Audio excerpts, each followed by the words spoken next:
শুভ সকাল বন্ধুরা। আজ আমার সকালের টিফিন হলো ছাতুর শরবত।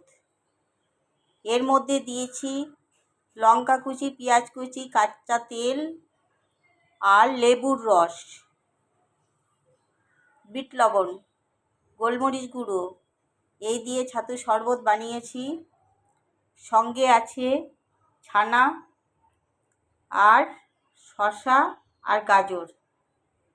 এইটা হচ্ছে আজকে সকালের আমার টিফিন, তাই তোমাদেরকেও পাঠালাম বন্ধুরা। তোমাদের যদি ভালো লেগে থাকে তাহলে দয়া করে আমাকে একটু লাইক কমেন্ট করে দেবে। তোমাদের অনেক অনেক ভালোবাসা রইল, অনেক অনেক শুভেচ্ছা রইল।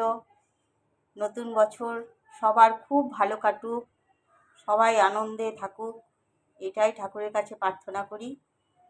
ধন্যবাদ।